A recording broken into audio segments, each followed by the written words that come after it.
Howdy, everybody. Let's see. Make sure y'all can hear me. So it looks like I'm in the green. Let me turn on desktop audio and say hello to those in the earbuds. What's up, Daniel? What's up, Shamrock? Hey, good morning, everybody. Good morning. I think they're much louder than I am, but that's just being goofy. All right. Did we not do audio checks 5 minutes beforehand? I did not. Well, But obviously not with me because I just got in. But. Yeah. That's not a problem. Turn up my gain a little bit. Alright. Close. Test. Sure, why not? Let's go with that. Alright. What up, Kevin, Shane, Robert? How y'all doing? Michael? What up? Dogbone, Rob Huff, DK, you're in my ear. I've been chatting with you already. Mick Chu.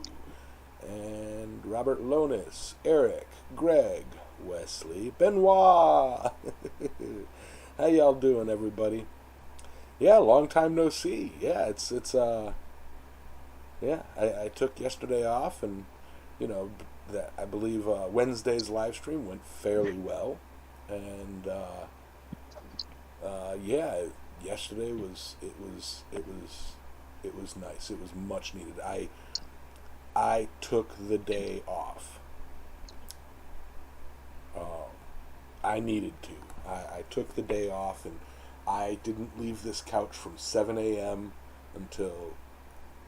I still haven't left the couch. Good morning, Boar. But yeah. Yeah. That was much needed. I feel much better about everything, and after the stream here, I got to go to work, and then start my week. Good morning, Yamez and all. Glad to see that I'm not the only logged in lurker. Yes, hello to all other lurkers. Yes. Now. Everything coming in all right. Good. Yes. Adios, Kevin. You have a great day. Now, I was chatting with DK here just before the stream, and he came up with a real good opening icebreaker topic. Hey, Robert. And that is heavy lifting. Now, this ain't gonna be your grandpa's heavy lifting. This is gonna be a lot more than just bend at the knees, lift with the knees, and all that stuff. Because the heavy lifting we do in a blacksmith shop is not what most people would think of heavy lifting. Tell us what you moved this weekend there, Daniel. So, when it comes to moving heavy things, a great example is what we were talking about this morning is, I was moving a 450-pound, pretty much solid wood cabinet full of ironwork. Damn. And without any machinery, how'd you do it? Outside of knowing your own limitations, it's doing things smartly, and while I don't have a hoist or a heavy lift or an extra hand at the house, it's using, things like a shim underneath to slide it on instead of grinding it across the concrete floor. Right. It's like when I move, I'm not sure of an exact weight of my power hammer, but moving that around the shop while I was building it, whew. What's up, Adam? What I ended up doing was, like you said, shimming it to get a crack under there, and then what I did is I took the tips from the ancient Egyptians, and I grabbed some 1-inch steel round stock and tossed it under and rolled it and moved it around, and right there all you have to worry about is it tipping over, but depending on the base, like your cabinet base. Is it a solid cabinet base, or is it, like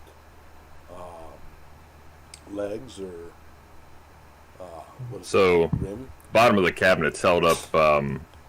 It ends solid, but it's kicked up on some very short, I'd say about 2-inch legs that go around the entire perimeter. And so what I did, instead of using round stock, just because the back would kick out, is I have some old flooring, pieces of the cheap, the cardboard, pressed cardboard stuff, and it's nice and slick. So we just shove that underneath and slide that across, the slick flooring, and it moves a lot easier that way. Right. It's odd that this subject came up. I ducked out of the pre-show about 25 minutes before we went live, because I was driving into a dead spot. And while I'm driving along, I was literally, because I've got I've got this piece of half-inch plate 4140 in the back of my pickup that, it was all I could do to like move one side of it at a time and get it in there. And it's heavy. I can't lift it. All I can do is slide it around. And I was thinking, gosh, how am I going to, and then, I've got hundreds and hundreds of pounds of steel in the back of my truck right now that I've got to unload tonight. And I was thinking, how the heck am I going to get this out of there without killing myself? And I don't have any steel toes here at home, so that kind of worries me as well. Yeah. I forgot to bring them with me. But so I was literally thinking, I've got the doors on my shop are made out of 2 3/8 pipe. And I was literally thinking, well, on the one side, on the hinge side, I could add like a hinge and put in a swing arm that just like goes out to the middle of the shop, and then I could just like swing it out to, swing. I could go by Harbor Freight and pick up a come along or a small chain hoist to put on the end of it, and then I could just swing it out to my pickup, pick up whatever it is and swing it into the shop and set it down. Of course, it's got limited range of movement, but I could get the stuff out of my pickup that's too heavy for me to lift. Without putting myself in a position where I'm going to drop it on my toe, or having my daughter help me and dropping it on her toe. Right. You bring up a good point for if you have the ability, a shop crane. I know Roy has a video on his, I think, and he uses it for moving all that steel plate around. So a shop crane would be your friend. I was going to say, if it's a large plate, and you make up some little high strength floor dollies, like just little mini pallets with wheels on them, and if you could pull it off of your truck and gently set it on those, all you have to do is basically support it upright and push it along. What's up, Stephen Parsons? Rob. Go ahead. I was going to say, Rob Huff says regarding the heavy lifting leverage, just walk it along with a pry bar, if you're able to.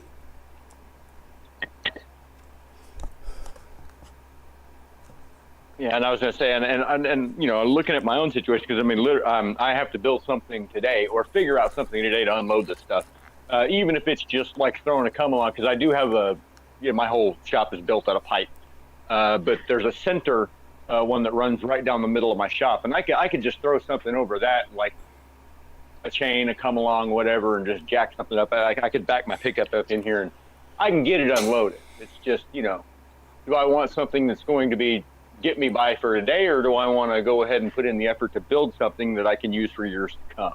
Right. And you also think about, whether you're moving a cabinet or a bundle of steel, is getting it to the lowest possible weight to make it easier to move, Like for me this morning, I could have emptied out the cabinet, I just chose not to.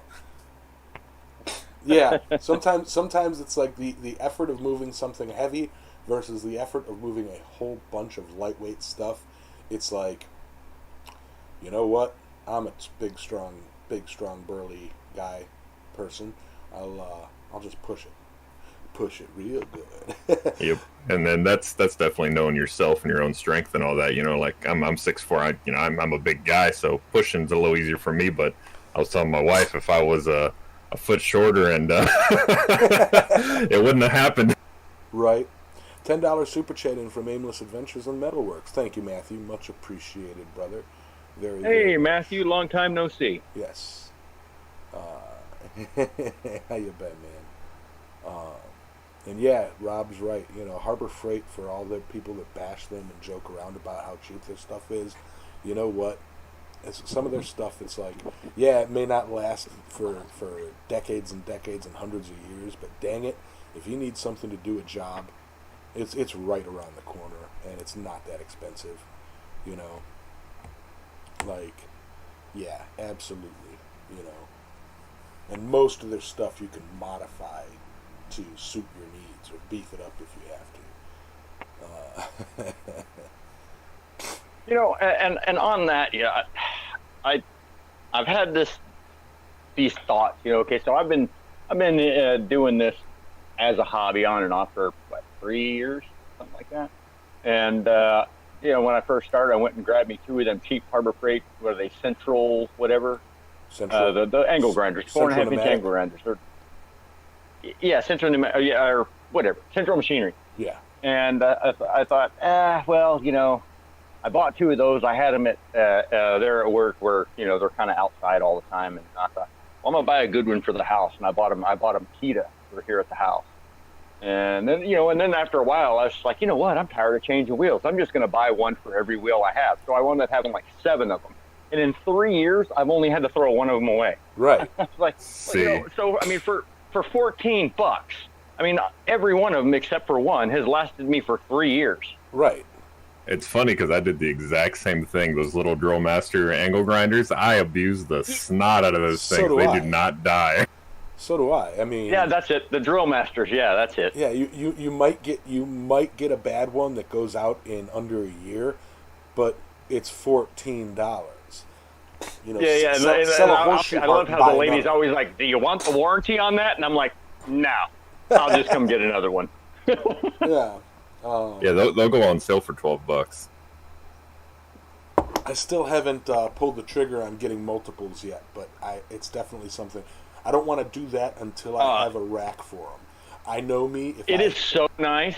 I'm telling you, it is so nice just to have them sitting there all lined up, and you go like, knotted wire wheel right there. You know, I can't disagree with them on this one. I know me. If I have multiples, they'll just be laying around. I need to build a rack for my power tools. You know, that's And a keynote with Harbor Freight, you know, some of it is junk. That's definitely true. But a lot of it, you know, if you pick and choose wisely, you know, like I have a socket set. I've jumped on the socket wrenches, loosening bolts, and they work fine. You know, I haven't broke one yet. Yeah. For moving some big stuff, machine skates. You know, small enough to store away in a toolbox or under a workbench. Yep. You know, collect wheels if you can. Collect caster wheels. You know, if ever you're building a workbench or something, you know, collect wheels. And if it's something that you need to move around and then set into place so that it does not move, and you go, oh, if it's got wheels, I'll be working on it, it'll roll around. Here's a little tip. Check this out. This is awesome. If it's a metal frame, okay, well, get like a big, you know, 1-inch all thread, you know, or 3/4 all thread, or some good big heavy duty all thread, and bolts to match it, and weld those bolts in four places, you know, nearby the wheels, and then put weld like a little socket or Allen key or something on the top of it, and then boom, drill, and lower it, and it lifts it up off the wheels.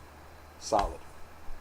You know, bam, zoom. You could even take and weld a foot to the bottom of them, so that you up, and it's secure. And then need to move it around, undo it, drop it onto the wheels, and roll it away. Sorry. quite all right. Yes, make sure the wheels are good for the weight, of course.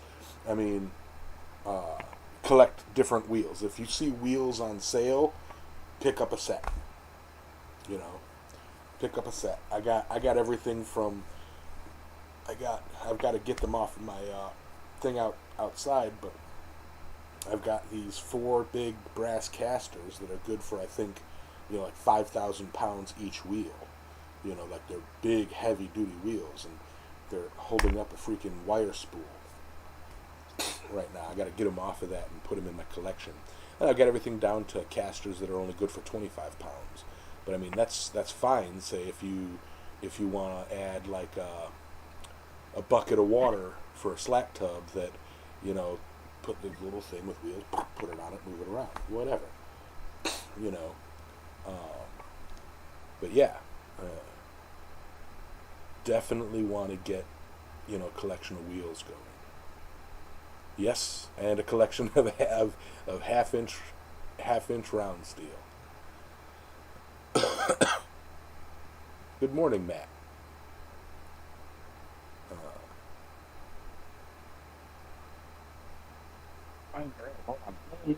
I'm almost in. Rob, that's exactly how I moved my power hammer. I used 1-inch round bars. You're almost in what? Oh, we've got pictures. Alright. Rob Huff.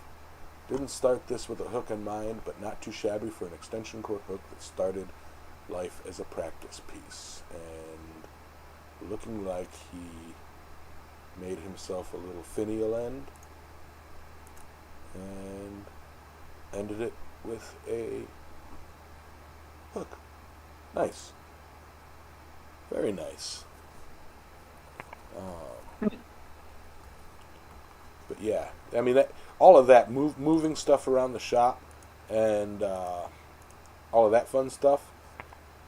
It's that's all part of a greater topic that we always every now and then brush into is shop organization. I have stuff on wheels because right now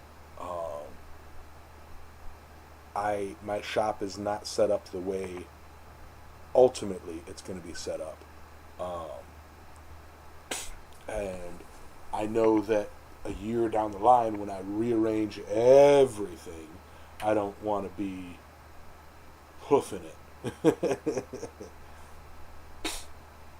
It gives you more of a, if you have an easy way to move things, it gives you less of an excuse not to do something when it comes to cleaning up your shop. Morning, James Jones.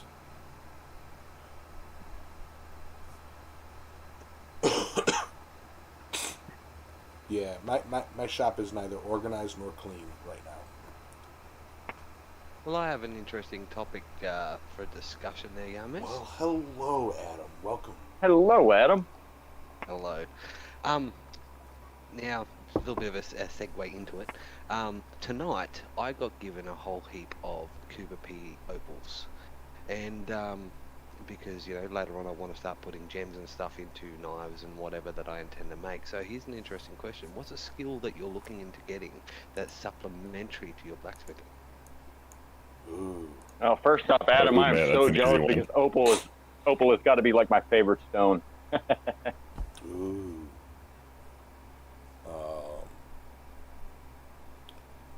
I'd have to go with engraving. Gem setting would be shortly there behind it. Something that would greatly benefit my path that I want to choose would be, I want to take welding classes, but that's still kind of metal work, so sure, okay, but something auxiliary to metalwork that I can easily add into my sculptures would probably be glass and or resin work.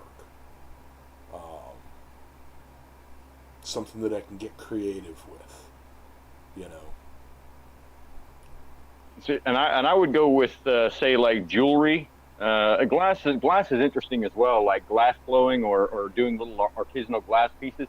I do have fun with that because I've got all these smashed up blue insulators that I bought that I mean, I didn't buy them smashed up, but I they turned out that way. So you know, I've been playing with those, melting them down, and then taking the molten blue glass and doing little stuff with it. That's fun, but I can't really do much with it.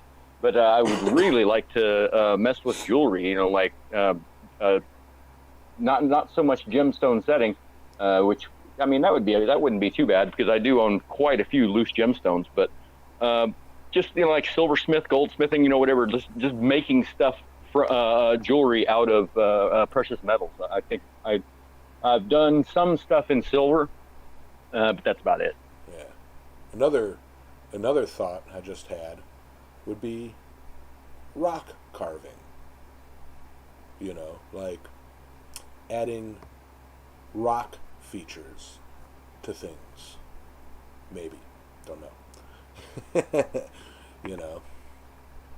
I see pictures, or I see videos of like rock carving where they'll take a big square of like granite or marble and just start wailing on it with a hammer and chisel, you know, for, you know, a couple of weeks or whatever, and then, you know, polishing it up, and it's like this, you know, they'll take a big, you know, 3 foot by 3 foot cube of granite, and they'll work on it, and then it's like, oh, that's a spider, and it's like, how'd you do that? And, you know, like the little bit that I've looked into it is, you know, they understand the material so well, they know where it will fracture when you hit certain spots, and they kind of follow those grains in the rock to achieve the result. They know that if they hit it here, that will break here and render the whole piece useless, or if they break it just a little bit here, it'll break that little bit that, you know, that little bit that if they were to hit that secondary or whatever, like they know where to hit, when to hit, to avoid destroying a whole piece. And it's just insane level of skill, you know.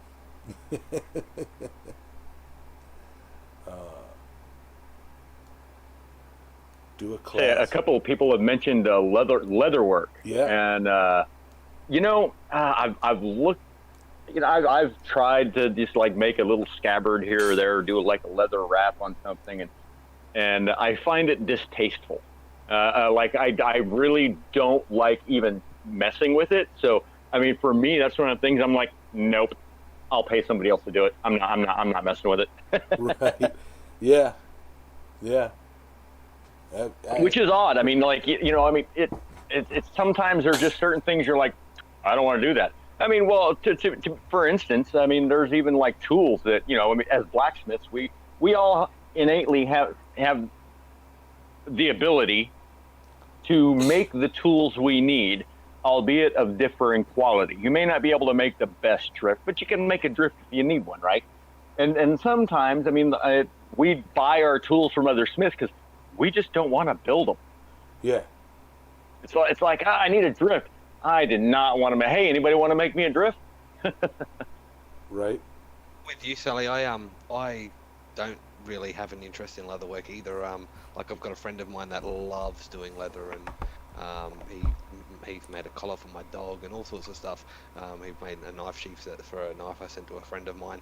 But I find that type of thing, for me, I had attempted it and I find it tedious. You know, whereas I can do, you know, small, intricate stuff on, you know, with blacksmithing, and I don't find that tedious. And I mean, the reason why I'm going to give gem cutting a go with the opals, because it's like, oh, that kind of tickles my fancy in a different way, you know. Yeah. Yeah. And everybody loves being tickled. So. Are these cut opal or are they raw? These are raw, so I'll be cutting them by hand. Ooh, nice. Sully's. I've hand cut emeralds and I've hand cut rubies before. I really enjoy doing that. I have a lot of fun cutting gems, and that's just with like a diamond wheel on a Dremel, you know. So then the polishing bit. I mean, when you're doing it by hand, the polishing bit is. Ooh, boy, you think grinding a knife is rough. Try doing a 30 karat emerald, you know. Right. And I don't know enough about opal to know. I've never even seen a raw one, so I couldn't say what the process is like on that. I've only done basically corundum and emerald. So, but I hope you do some video on that. I'd really love to see it. Yeah.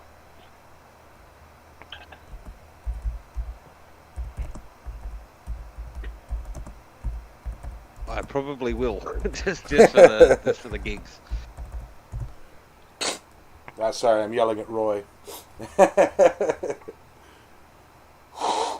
He was working on those on his live stream. Yeah, I'm sorry. I've been missing live streams lately. Oh my! Yeah, up here, he's got this. Well, I'll try my best to describe it. It's a brick with a hole in it. That he has gone from the inside of the brick and pushed out all of this stuff here. I think he shrunk himself down to fit inside it, but as you can see, it's hollow, so you can easily get in there and push this stuff up. That's the easiest way I can think of doing it. Yeah, see, you can get in there, it's hollow, and then push this stuff up so that all of this stuff stays down. I think I've got that right.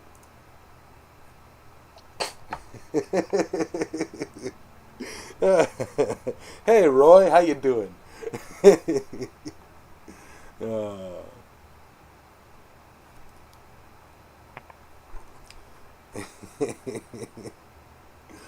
Yeah, but it's like one of those, describe what you do but don't be accurate.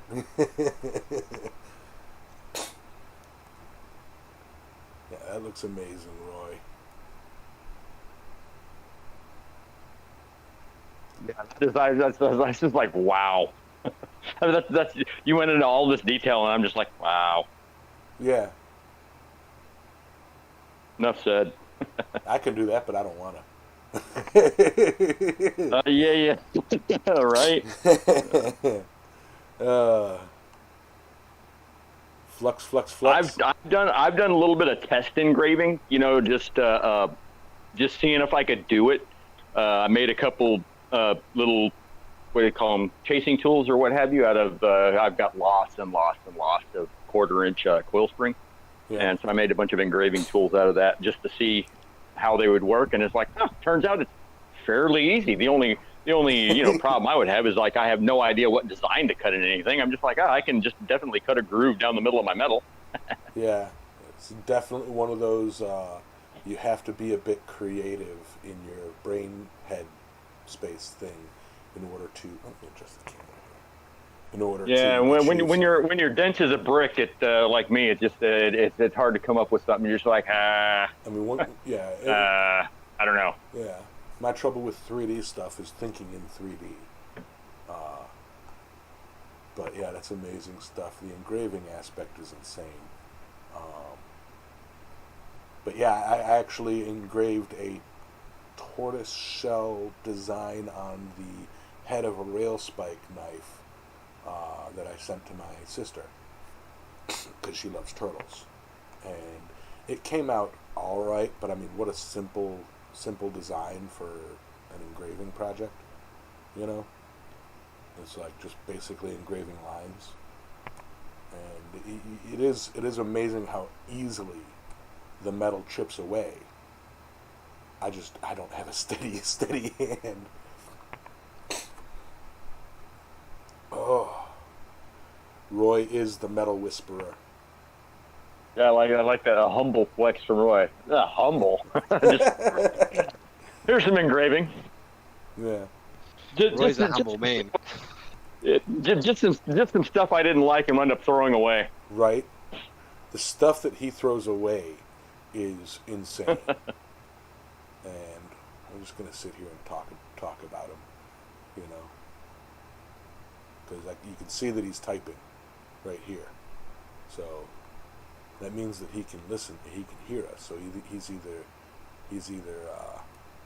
hearing us, or he just knows that we're live and all talking and having a good time, and just, I'm just gonna tease him by putting in pictures. Anyway, it's a Roy Ben Toombs collab piece. Yeah, Ben Toombs climbed inside the hammer.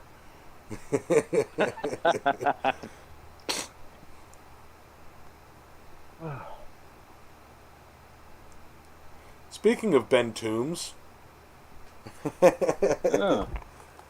yeah, Kind of like Beetlejuice. Say his name 3 times. yeah, right, Ben Toombs, Ben Toombs, Ben Toombs. yeah. I mean, we weren't talking crap about you, Ben. We were just talking about you. That particular engraving technique is called bas relief, which gives great depth to the artwork. Yes, it does. Man. I mean, I can't stop looking at that hammer, just going, wow. I mean, I can't even imagine how many hours that is. I think I know how many hours it is. He's told me. Yeah, I mean, I'm sure it's pretty easy to find out, but I'm just saying, it's like, wow. And I believe Roy was doing something similar, and he got to, I think it was about this point. No, it was past. He got to a certain point, and it broke, dropped it and broke, or something happened, and he had to restart. Yeah, I remember that. Over. So Roy will do this kind of junk, over and over and over. Not junk as in it's junk, but yeah, I do remember that one engraved hammer cracking. I do believe that's what it was. But, yeah, which just sucks. Yeah. And it's not like you can do the engraving after the heat treat.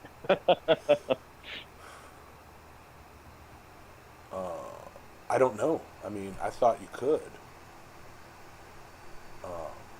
Well, I wonder. You would need carbide. I was like, for sure. That would really be rough on your tools. Yeah. I would cringe at the thought of engraving after hardening. Yeah. I'm just saying it's possible. Now, are the faces engraved?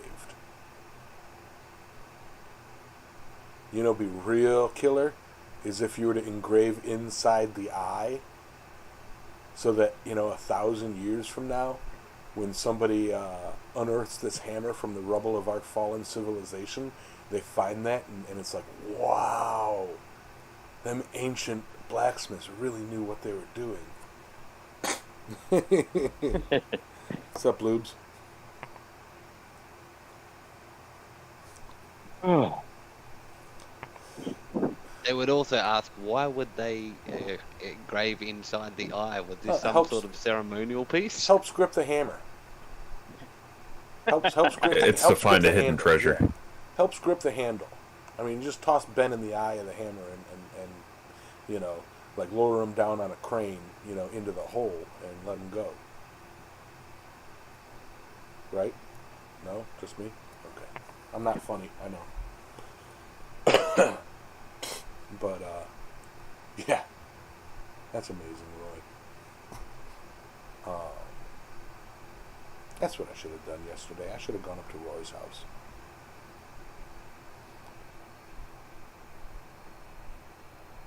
It's the treasure right. map. Yeah. There you go. It's a treasure map. But, yeah, 120 hours just in the engraving. Okay, 30 hours per side. Yeah, I got about 30 hours currently into my jellyfish sculpture. So, no, 20 hours. So it's like, that's 120 hours just in the engraving. Let's add, say, well, it's Roy, so probably 20 minutes to actually forge the hammer out. Right? Push the eye in one heat on the fly press canoe. No, I think he did that eye before he got the fly press. Yes, he did. I was just. Yeah, yeah. I was being facetious. One heat. Yeah, Roy, the master of one heat hammers.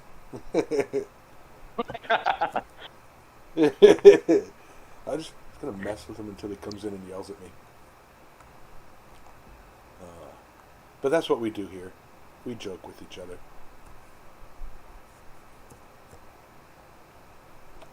So who caught my Wednesday live stream?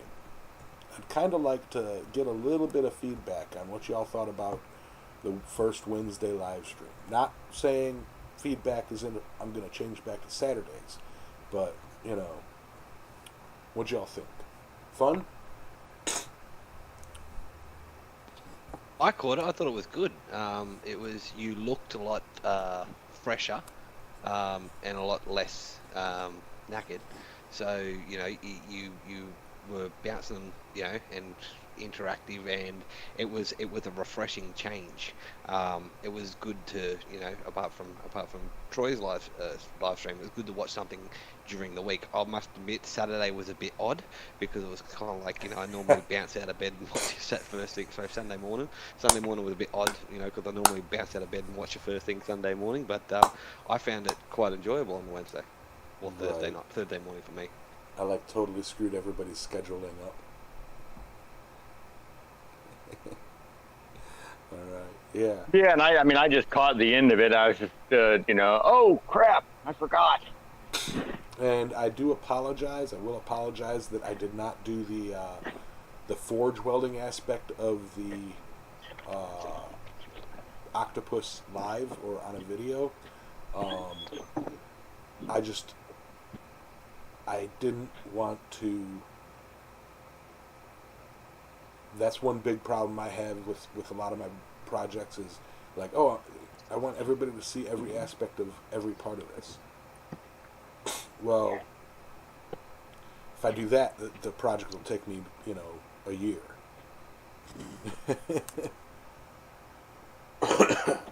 Adios, Robert.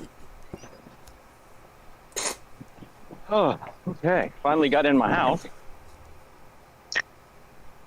Yeah, Texted my daughter 20 minutes ago, hey, door's locked, can't get in. Right. All right. Kind of want to find gallery. More importantly, Yamas, how did you find your Wednesday stream? Refreshing. Odd. Y'all think you guys felt weird not seeing me on Saturday. Man, going live on Wednesday and then bringing everything in here after the show and not having to set it up for Sunday morning was disconcerting. Okay? And then yesterday, like I said, I took the day off, sat around. Before I realized that my alarm was going off 30 minutes to showtime, and I'm like, oh, shit. And I'm like, oh, yeah. Yeah.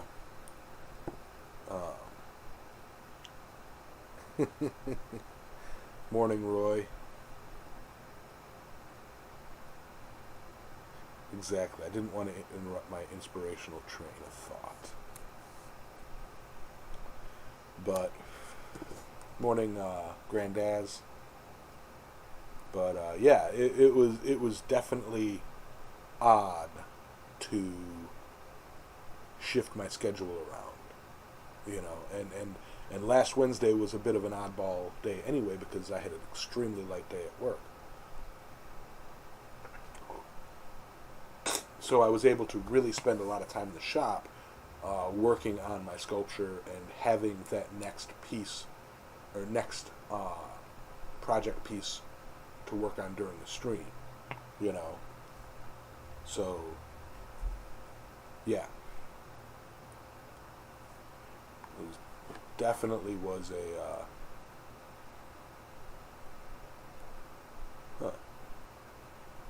I'm just scrolling through other pages in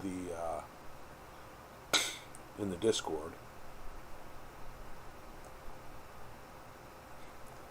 Some awesome ironwork. That was here. really confusing, Yameds, because I had my Discord up on my left screen, and I was trying to click on the Discord on the YouTube tree, trying to type a comment about that rose. I was like, that's a really pretty rose. And I was like, why isn't this working?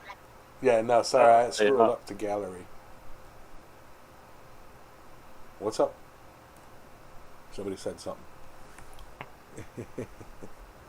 But, yeah. I found my inspirational train. It just moves slower than most. Well, I have a few ideas for my next sculpture already. Okay, well, the next one I'm going to do is going to be a copper version of what I'm working on right now. Just because I think it'll be really fun and really cool. And just to show that Roy is not the only one that can work in copper. No, I'm just playing.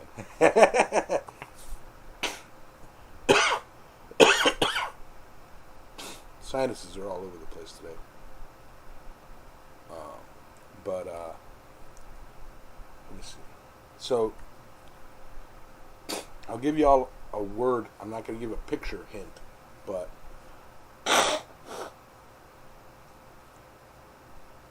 geothermal vents.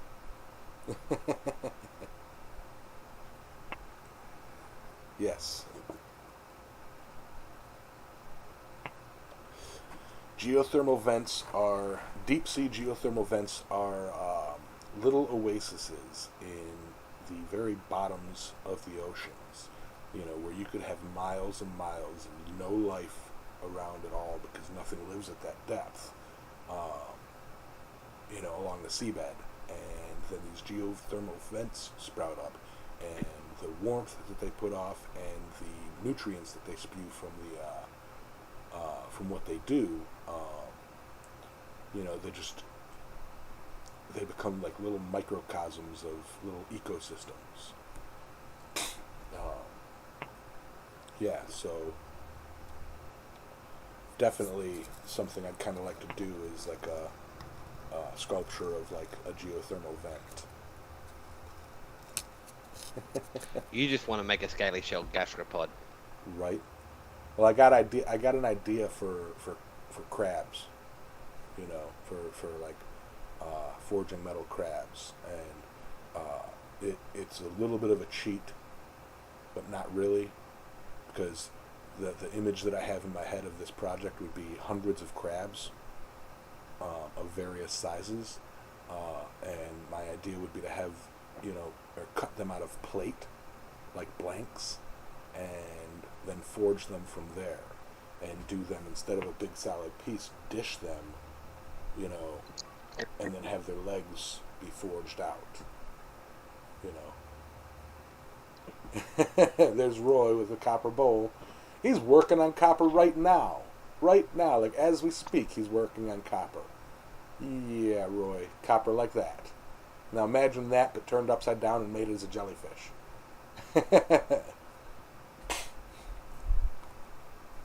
Oh, Roy.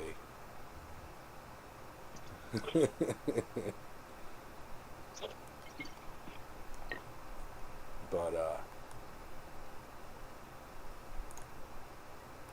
yeah. Special picture just for us. Just for us. Roy and his selfies. Oh, it's an old photo? Okay. Thank you for ruining my my dream that you're in the shop focusing solely on us. And that we're distracting you from work.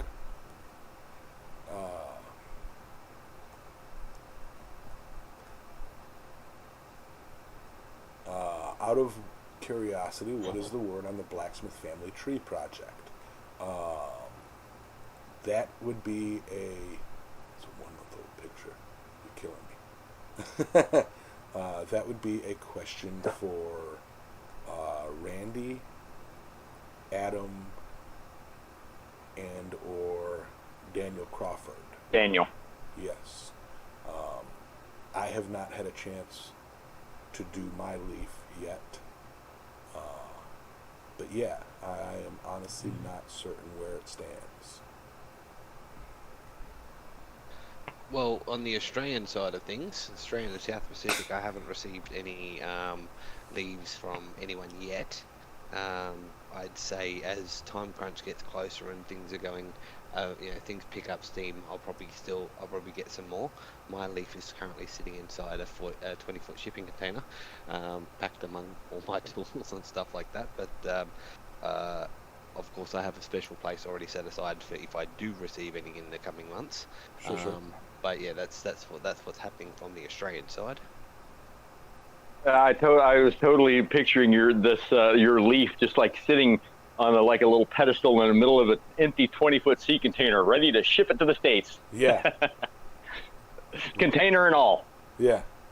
It's got a special light shining down on it too, and angelic music going in the background. Strapped down. Yeah, exactly. Gotta know how to ship that ironwork.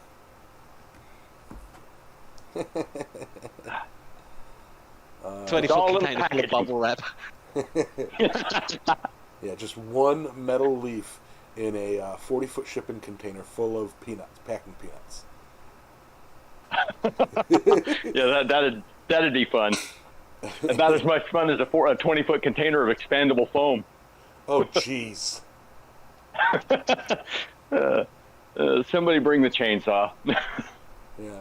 Now, if I was going to do anything, I'd send a 20-foot container full of bananas just to set up the radiation detectors. Right. Ooh, yeah, that's a lot of potassium 40.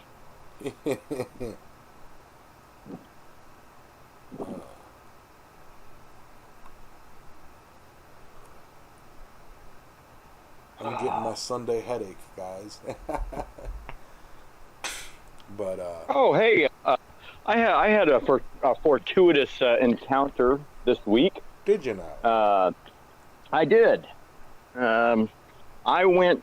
I was getting ready to go out on a night shift, and the guy that was on day shift out on the job I was on was pulled into the yard and started fueling up, and I was like, oh, well, maybe the job's done and I don't have to go out there. And so I go over there to chit chat, and he's like, the only thing left is a catwalk. It's not going to be ready till about 9, 10 o'clock tonight. And I was like, all right, well, at least I get to go out there and make a little bit of money. And he's like, hey, do you want a fork? And I was like, what?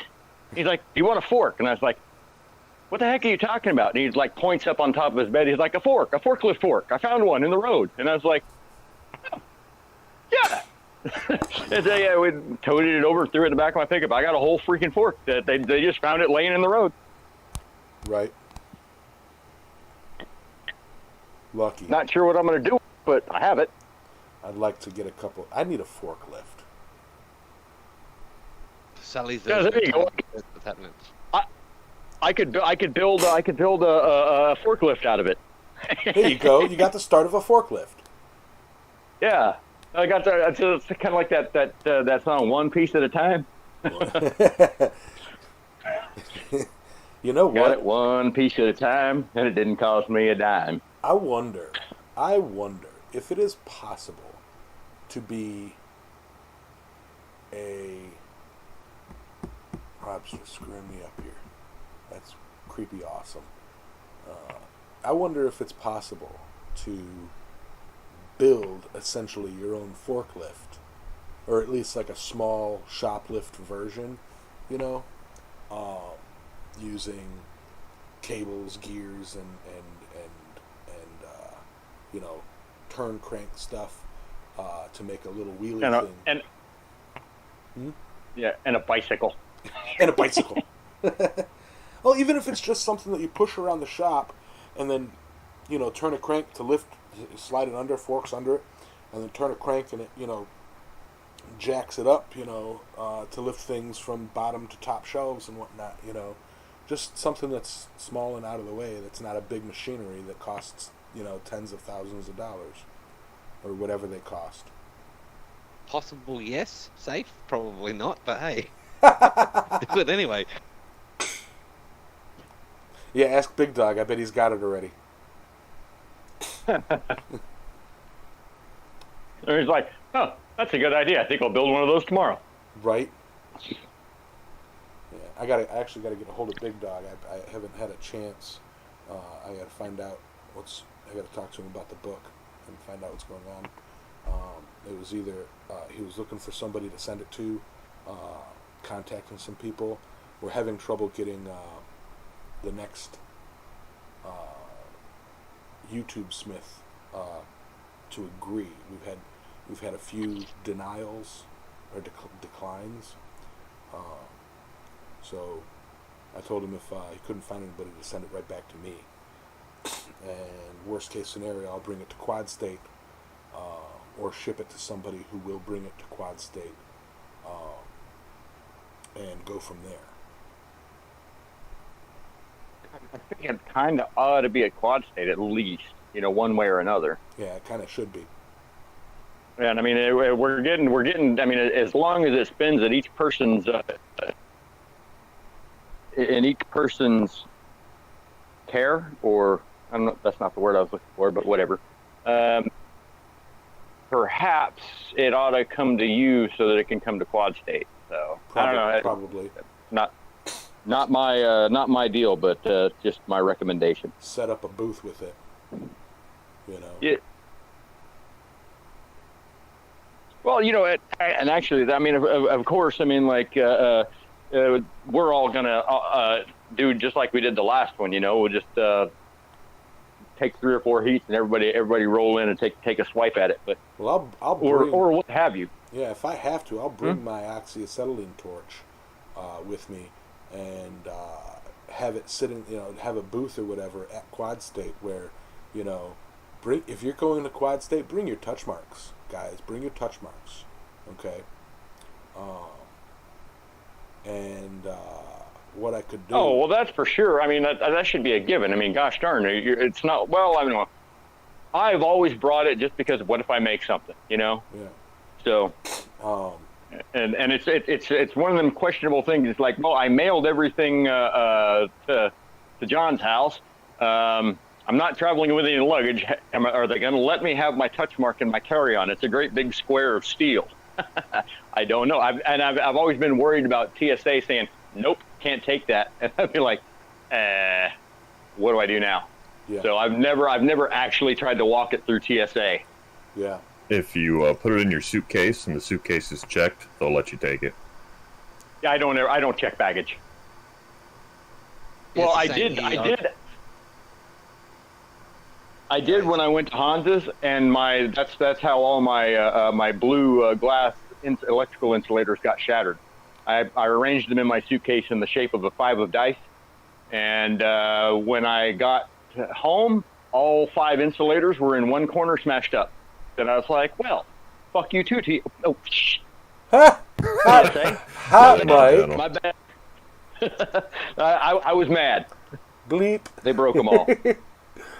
Beep. Yeah, sorry. I'm just a little bit animated when it comes to TSA breaking all my stuff seemingly on purpose. That's the only time I've checked a bag in say 20 years. So I do a carry-on, and if I need to have more than that, I'll usually take a box of like if I'm going to be there for a week, and I'll just like UPS my clothes or something like that. Yeah. That seems to work fairly well. And like when I flew down to Texas to get married from Wyoming, I wore my suit that I was wearing to get married, and I mailed everything else. I walked through without even a carry-on. I had my phone charger, my phone, my wallet. That's all I had on me, and that was actually a fairly fun trip. I mean, other than getting married, I mean, boy, was that ever a mistake. But hey, can't all be perfect. I hear you, Benoit. The book will eventually make it to Canada. The book will eventually make it to the UK. The book will eventually make its way to Australia, South Africa. It's a forge around the world, so the idea is definitely an international idea. And I have a lot of people that are kind of, I want one, Robert Lonis. Anyway, yeah, the idea is to get it around. And I've got a lot of people itching for it, but like I said, I wanted to get a few more, when I say this, I mean it with the very, most respect. I want to get it through some larger YouTubers first to gain that accountability and notoriety. Notoriety? Words. But it is soon coming to the point where I will be putting it out there into the world. I would like for those who get it from here on out to either do a video, B, a Instagram post, or C, Facebook post, or D, all of the above. At the very, very worst case scenario, take a picture or a small video clip of you doing it and send it to me so that I can do a collage video. Yes. Anyway. Yeah, the with the touch bar thing, it's the same here in Australia. As if you try and take it in through your carry-on, and it's happened to me one time when I was going to Perth. They try and confiscate it, and I had to prove to them that it wasn't sharp or explosive or anything like that. And I had to, with a tool, and they told me off for having it in my carry-on. So now it's checked whenever I take it anywhere. So when I bring it to the US, it will be in my checked baggage. Yeah.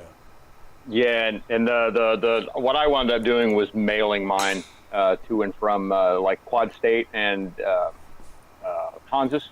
I just mail it ahead of time, and then on my way out, I would mail it back to myself, and that seemed to work fairly well, considering I wasn't checking baggage and what have you.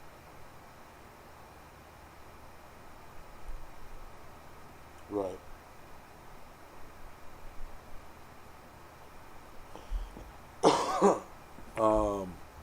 Yeah. So I went through TSA with a pocket full of metal and a bunch of metal in my bag. When I flew to Chicago, I had a whole bunch of Moabos with me, and a metal rose, and I can't remember, something else. And all they did was they saw it in the X-ray and wanted, they say they had to check it because it dinged something dangerous, but when they opened up the bag, they like grabbed the rose and the skulls and were just kind of looking at them like wowing about it. So it's like they just wanted to see it. Right. Ooh, this looks cool. Let's open his stuff up. Right. So yeah, I was half expecting one of them to say that you can't bring this on the plane. We have to confiscate this. Yeah, that'd be great. Yeah. Robert, I can see the wheels turning in your head. How can I build that later? Right? Not difficult. I'm gonna do it. I have the stuff to do it. I'm gonna do it. Yeah. Yep. I also have to get going here. It is pushing 11 o'clock, and I've got work to do. But I hate flying.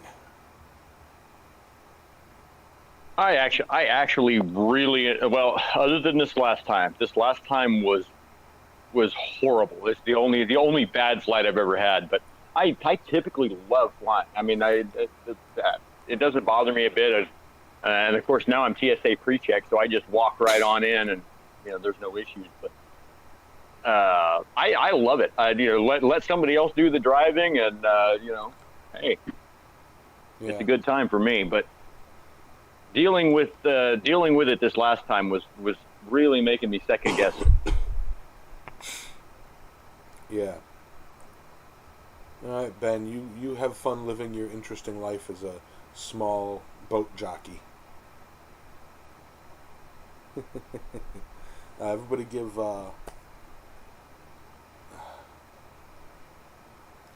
my brain is not working right now. Sunday headaches. Oh, it's a normal Sunday. Right? Right? Yeah. So we talked everything about heavy lifting and things to do that with things, to non-metalworking things to add skills to your metalworking. If I phrased that anywhere remotely correct, to teasing Roy, teasing Ben, and talking TSA stuff. Fun topics. Yeah, so I'm going to give a round of applause to those who are in the voice chat and brave enough to help co-host the show with me. And thank you all for being a part of everything we do here. And yeah, so round of applause, and I hope you guys have a great day. I don't know if I lost everybody or not. I'm still here. We're Hope you have a live, I great day. promise. Yeah. So, sorry, I was all talking and I was muted. I didn't even say. I was just see you, everybody. And I was saying earlier when you were saying thanks to us, I was like, yeah, and a slap on the wrist for me. No. I get to go in. I get to go in timeout now. No. Yeah, for the record, we do try to keep the chat and the show PG-13, but accidents happen. Don't, if anybody's offended by anything said, sorry. Take it up with me. Oh well. It's gonna be my fault. Yeah, sorry. Oh well. I mean, I'm not one of those that's going to. Nope. This person's not allowed to do anything ever again because they, offended someone. Whatever. Anyway. You all have a great day. I'm going to go slap Sully. No, I'm just playing. Have a good one. Have a good one. Adam, thanks for popping in today. That was great. Yeah. No wuckers, I'm always glad to be here and join all you lot. Alrighty. Well, I'm going to go ahead and end the stream. Adios, everybody. Peace out.